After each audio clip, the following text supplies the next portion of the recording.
Some sounds you spend the rest of your life trying to forget. This one, I've spent the rest of my life trying to deserve. I was 41 years old and I hadn't cried since we buried my wife.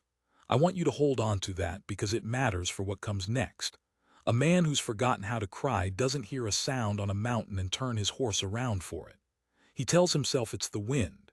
He tells himself it's a coyote pup or a hinge or nothing at all, and he rides on home to his cold stove and his emptier house, and he sleeps fine. I almost did exactly that. The bridge over Cutbank Gorge had been condemned for 6 years. Nobody crossed it. Nobody had reason to be out there in the last week of October, with the first real snow coming down like the sky had finally given up holding it. And yet through all that wind and all that white, under the groan of rotten timber that should not have been holding any weight at all, I heard it. Soft, human, small. Crying. By the time I understood what I was looking at, I'd already made 3 decisions I couldn't take back. One of them saved a life. One of them nearly ended mine. And the third one, the one nobody in that valley ever forgave me for, and the one I'd make again tomorrow, is the reason I'm telling you this at all. My name's Eli Vance. This is the day the mountain gave me back something I thought I'd buried for good. Stay with me. The first thing you learn living alone at the top of a mountain is that you start counting things. I don't know when it began. My wife Ruth used to laugh at it before she got sick, the way I'd tally fence posts under my breath, count the steps from the barn to the porch, count how many times the wind slapped the loose shutter before I finally got up to fix it. 43, that last one was. I remember because she was still awake to hear me swear about it. After she passed, the counting got worse. It filled the silence she left. 9 years married. 211 days from her diagnosis to her last breath. I counted those too, God help me, one at a time, like each one might be the one I could bribe back. When there's nobody left to talk to, numbers become a kind of company. They don't ask how you're holding up. They just are what they are. That October morning, I'd counted 11 cattle down in the low pasture, instead of the 12 I'd left there. And that missing 12th is the only reason I was up near Cutbank at all. Snow had come early and mean. Not the soft kind that makes the ranchers' wives reach for their cameras, the kind that comes sideways and has opinions. I'd saddled my horse, an old gray gelding named Considerable, because he took his time considering everything I asked of him, and we'd gone up looking for one stubborn heifer who'd apparently decided the far side of the ridge was greener despite all evidence. We found her tracks near the gorge and lost them again in the fresh fall. I sat there a while, snow gathering on my hat brim, cursing that cow with a fluency that would have made Ruth cover her ears and grin. And I just about decided the heifer could freeze and learn her lesson when the wind dropped. It does that up high. The wind will slam you for 10 minutes and then, for no reason at all, go dead still, like the whole mountain's holding its breath. And in that held breath I heard the sound. I told myself it was the bridge. Cutbank Bridge was an old wagon crossing, timber and cable, thrown across a gorge maybe 80 feet deep with a creek at the bottom that ran fast even in a dry year. The county condemned it back when they cut the new road through, and it had been standing there ever since like the skeleton of something, groaning and shifting and slowly rotting into the gorge. It made noises. Everybody knew it made noises. But I've heard a bridge groan for 20 years, and I've heard a person cry for one long autumn, and my body knew the difference before my mind would let it. That ain't wood, I said out loud. Considerable flicked an ear back at me. He'd heard it too. I want to be honest with you about the next part, because there's a version of this story where I'm a hero from the first minute and that version is a lie. What I actually felt, sitting there in the snow, was dread. Bone-deep, cowardly dread. Because if that was a person, then somebody was out on a bridge that could not hold them in weather that would kill them, and I was the only soul for 6 miles in any direction. Whatever happened next was going to be mine to carry. And I was so tired, friend. I was so tired of carrying things. I almost rode away. I'm not proud of that. But I've learned that the truth of a man isn't whether the cowardly thought shows up. It always shows up. It's what he does in the 2 seconds after. And in those 2 seconds I heard the sound again, thinner this time, and something in me that I thought had died with Ruth stood up on its hind legs and refused. I got down off my horse. The approach to the bridge was iced over, the old warning sign, danger, bridge closed, county lettering half gone, creaking on its one good bolt. I looped Considerable's reins around it, which he took a dim view of, and I walked out onto that condemned crossing on legs that did not want to do it. The deck was a horror. Half the planks were gone or sprung, and the ones that remained wore a skin of ice that turned every step into a negotiation. Below me, through the gaps, I could see all the way down to the creek, black water threading between snow-covered rocks, and I did the math on 80 feet without meaning to. Falling time, about 2¼ seconds. The mind counts even when you beg it not to. Hello, my voice came out wrong, rusty from disuse. I hadn't said hello to another human being in 11 days. Anybody out here? The crying stopped. That silence was worse than the sound, because a person who's crying is a person who's given up on being found. A person who stops crying the second they hear a voice is a person who's still hopping. And hope, in a place like that, in weather like that, was a thing that could get us both killed. I hear you, I called. I'm coming, just stay put, don't move toward me. I found her at the far third of the span, in the one place the bridge had a right to still exist, where the deck met a stone pier, the old original masonry the county had never bothered to knock down. She'd wedged herself into the angle between the pier and a fallen crossbeam, and at first, through the snow, I thought she was a child. She wasn't. She was a woman, small, maybe 30, soaked through and shaking so hard the shaking had its own rhythm, a violence to it. Her lips were the wrong color. Her eyes found mine, and there was something in them I recognized instantly and wished I hadn't, the specific, flat exhaustion of a person who has been afraid for so long that fear has burned down to embers. And bundled against her chest, under a coat that was doing nothing at all against that cold, wrapped in what I slowly understood was the woman's own sweater, was a baby. I stopped counting things right about then. Everything just went very quiet and very clear, the way it does in the worst moments, like the world hands you a small mercy of focus right when you need it. Okay, I said, soft, the way you'd talk to a spooked animal, because that's the only gentle voice I had left in me and it would have to do. Okay, I've got you. What's your name? Her mouth worked. Nothing came out for a second. Then, Maria, a whisper cracked in the middle. Maria, good, I'm Eli, that's your little one. She pulled the bundle tighter, which told me everything. Not just yes. Mine, and you'll have to come through me. Even half frozen, even at the bottom of whatever pit she'd climbed into, that instinct was still burning. I've seen a lot of tough men in my life. I have never seen anything as stubborn as a mother who has decided her child will live. He stopped crying, she said, and the way her voice broke on stopped opened a hole in my chest. A while ago, he stopped, and I can't get him to. Let me see him. No, a flinch. Distrust, or maybe just the animal refusal to let go of the only warmth she had. I knelt down on that ice, slow, keeping my hands where she could see them. Below us the bridge gave a long, considering groan and shifted maybe an inch, and we both went dead still until it settled. Maria, I said, I have been where you are. Not this exact, but I sat by a bed for 211 days watching somebody I loved get taken from me a piece at a time, and there was not one thing I could do but hold on. So I know that grip. I know it in my hands right now.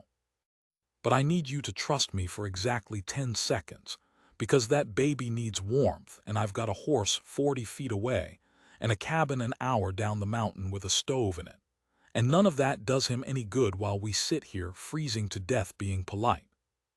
Something in that got through. Maybe it was the 211 days. Grief recognizes grief. She let me peel back the edge of the sweater. The baby was small, Months old, not years. His face had that waxy paleness that turned my stomach over, but when I got 2 fingers against the side of his neck, I felt it faint, too slow, but there. A pulse. He was alive, cold as the mountain and fatting, but alive. "He's with us," I said. "You hear me? He's still with us, but we have got to move, now. Getting them off that bridge is a thing I still see when I close my eyes." I couldn't carry both. The deck wouldn't take our combined weight in one spot, and I needed a hand free for the cable rail, what was left of it. So I made the first of my decisions. I took the baby. I will never forget her face when I asked for him. It wasn't relief. It was the exact opposite of relief. Handing that bundle to a stranger on a collapsing bridge was, for her, the single hardest thing I'd watched a human being do, and she did it. And I understood in that moment that trust isn't the absence of fear. Trust is doing the terrifying thing anyway because the alternative is worse. She put her whole world into the arms of a man she'd met 90 seconds ago, because staying still meant watching him die. I buttoned that baby inside my own coat, against my own chest, skin to shirt, the way I'd read "You're supposed to" somewhere in a life that felt like it belonged to another man. And I started back across. You want to talk about the longest walk of a life? It's 40 feet of iced-over rotten planking with somebody else's child breathing shallow against your heart. I counted the steps despite myself. I got to 19 when the plank under my back foot let go. It just went, dropped into the gorge, and my leg went with it up to the thigh. And for one white instant I was hanging there with a baby strapped to my chest and 80 feet of nothing under my hip. And the only thing between us and that black water was my 2 hands locked on a frayed cable, and every stubborn, refusing muscle in my 41-year-old back. Behind me Maria screamed, not a word, just sound. I don't remember deciding to pull myself up. I remember Ruth's voice, is what I remember, which makes no sense because Ruth was 3 years in the ground, but I heard her clear as the snow. "Not this one too, Eli. Not this one." And I got my knee up onto solid plank and I crawled the rest of the way like an animal, and I did not let go of that child. I got him to the horse. Got him wrapped in the horse blanket, still warm from considerable's back. And then I went back out onto the bridge one more time for his mother. And that's a whole telling of its own. How she couldn't feel her legs by then. How I half carried and half dragged her across a span that groaned at every step like it was tallying our sins. How the danger sign fell off its one bolt and clattered into the gorge right as we cleared the deck. As if the bridge had been waiting for us to get off before it started to die in earnest. But we made it, all 3 of us, onto solid frozen ground in a heap in the snow. And that's where I want to leave off the what happened, because there's a why underneath all this. And the why is the part that stunned the whole valley, the part that turned me for a while, from the man who saved them into something else entirely in the eyes of people I'd known my whole life. See, when Maria could finally talk, when we were down the mountain and the stove was roaring and that baby had pinked up enough to cry, and I have never in my life been so glad to hear a thing cry. She told me who she was running from. And I knew him. Everybody in that valley knew him. He was a man people respected. A man with a name on the church donor plaque and a handshake for every man at the feed store. A man whose face, when I pictured it, I'd never once thought to look behind. Maria's hands were shaking again when she said it, and not from the cold this time. "He's going to come looking," she whispered, "and when he finds out you helped me." She didn't finish. She didn't have to. Outside, the snow kept coming, and down the mountain, headlights had just turned onto my road. The headlights belonged to Sheriff Dale Cormack, and I have never been so relieved to see a badge and so quickly sorry about it. Dale was a decent man, slow-moving, the kind who'd been sheriff so long the job had worn a groove in him. He came in stamping snow off his boots, took one look at Maria wrapped in 3 of my blankets by the stove and the baby asleep on her chest, and his face did something complicated. "Eli," he said, "got a call. Fella down in the valley says his wife took off with his boy, says she's not well, says she's not in her right mind, dangerous even. He wouldn't look at Maria when he said it. That's how I knew. A man who believes what he's saying looks you in the eye. Dale looked at my stove. I'd like to tell you I handled it clean. I didn't. What I did was step between Dale and that woman, which is a thing you don't plan, your body just does it, and I said, "That baby was blue when I pulled him off Cutbank Bridge 2 hours ago, Dale. Blue. You want to talk about who's dangerous, let's start there. Here's the heavy part, the morally heavy part, the one I promised you. Because Dale had a piece of paper, a custody thing, temporary, signed by a judge who golfed with the man in question. On paper, on the actual paper of the actual law, Maria was the one in the wrong. She'd taken that child and run. And I, standing in my own kitchen, was now a man harboring her against a court order I hadn't read and a sheriff I'd known 30 years. The lawful thing and the right thing had walked into my house, and they were not the same thing, and everybody in that room knew it. Maria didn't beg. That's what got me. She'd stopped crying somewhere on the drive down, and now she just held her son and looked at me with those burned-down eyes, and she said, "Quiet.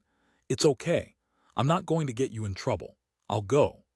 And she started to stand up, swaying, and the baby stirred, and I watched her gather herself to walk back into the exact thing she'd nearly died on a bridge to escape, because she'd rather face it than cost a stranger anything. That's the thing I can't get past, even now. She'd have gone to spare me. So I made the third decision. "No," I said, "you're not going anywhere tonight. Roads are closed above the switchback, Dale, you know they are, you barely got up here. Nobody's driving this woman anywhere in this. She and the boy stay till morning. That's not me defying anybody. That's weather." It was true. It was also a lie, in the way the truth can be a lie. The roads were bad, but a determined man could have made it. I looked at Dale, and Dale looked at me, and 30 years passed between us in about 4 seconds. "Weather," Dale said slowly. "Yeah, roads are bad." He put his hat back on. "I'll come back up when they clear. Day after tomorrow, maybe the day after that." He paused at the door. "Long as she's here when I do, Eli, I mean it. Don't make me the bad guy in this." "You're not the bad guy, Dale." "No," he said, looking one more time at that sleeping baby. "No, I don't reckon I am." And he left. And what he was really telling me in the only language a careful old lawman had was, "I'm giving you 2 days, do something with them." I'm not going to walk you through every hour of what came next, because some of it was just the ordinary work of keeping people warm and fed, and some of it was Maria slowly, over the length of one long night, telling me the shape of the years that had put her on that bridge. I'll spare you the details. She's earned her privacy from me, at least. But I'll tell you it was the kind of story where the danger doesn't announce itself, where it comes dressed as love and then as apology, and then as a slowly closing door, until a woman wakes up one day and the walls of her whole life are the size of one room and there's a child in it now who's watching, who's learning, and she realizes the most dangerous thing she can do is stay, and the second most dangerous thing is leave, and she picks the one that at least points away. She'd run in October because she couldn't survive to spring. I made coffee I didn't drink and I listened, and somewhere in the small hours I understood that the mountain hadn't put me up by that bridge to find a heifer. I don't believe in much. I stopped believing in most of it around day 140 of Ruth's 211, but I believe I was supposed to be on that ridge, and I believe it because of what it did to me, because sitting there listening to Maria, I felt something I hadn't felt since the funeral. I felt useful. I felt like a man again, instead of a ledger of losses. The 2 days Dale gave me, I spent on the phone. Turns out a mountain has cell signal if you stand on the right rock and swear at it long enough. I called a woman named Priya who ran a family crisis outfit 2 counties over, got her name off a card Ruth had kept, of all things from some church drive years back, tucked in a drawer like she'd known, somehow, that it'd matter one day. I called a lawyer who owed me from a fence dispute a decade back. I called Maria's sister in Denver, who cried so hard when she heard Maria's voice that I had to leave the room. And I learned some things. I learned that the custody paper was temporary and rotten, granted on a lie, the kind of thing that falls apart the second somebody with a spine looks at it in daylight. I learned there was a whole apparatus of people whose entire job was helping women off bridges, metaphorical and otherwise, and that they'd been waiting Maria's whole ordeal on the other side of a phone call she'd been too afraid and too controlled to make. I learned that the thing that had kept her trapped wasn't only the man. It was the certainty, hammered into her over years, that nobody would help, that she was alone. She was wrong about that. She'd been wrong about it for years. And the cruelest part of what had been done to her was that being wrong about it had nearly cost her everything. Here's where I'd tie it up, if this were the kind of story that ties up. I'd tell you the lawyer one, and mostly he did. I'd tell you the man in the valley got what was coming, and the truth is messier. Powerful men in small valleys have a way of landing softer than they should, and this one landed softer than I'd have liked, and there are still people at that feed store who shake his hand. That's the ironic part, the reversal, the thing that keeps this from being a clean story. The valley never fully turned on him. For a while it turned on me. The man who harbored the runaway wife. The man who lied to the sheriff about the roads. Funny how that works. You pull a baby off a bridge with your own two frozen hands, and there'll still be folks at the church who think the real crime was the paperwork. Let them. Maria went to Denver to her sister. The baby's name was Sam. I finally learned I'd been calling him the boy for 2 days because she'd been too frightened to give a name to a hope that might not survive. Sam pinked up fine. Kids are tougher than the whole mountain sometimes. Last I heard, he'd figured out how to walk and had opinions about it. Maria writes me, not often, a card at Christmas, one on the anniversary, not of anything good, of the day on the bridge, which she calls in her small, careful handwriting, the day it stopped. I don't write much back. Never was a writer, but I keep everyone. There's a drawer. Ruth would understand about the drawer. I still count things. I don't think that ever leaves a man, but I've noticed the numbers have changed. I used to count losses, days, fence posts, the empty chair. Now sometimes, without meaning to, I catch myself counting the other kind. 2 lives off a bridge. 1 phone call that a scared woman finally got to make from the right rock on my mountain. 9 words in Ruth's voice that I know I imagined and will believe until I die. Not this one too, Eli, not this one.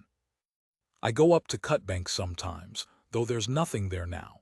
County finally tore the bridge down the following spring.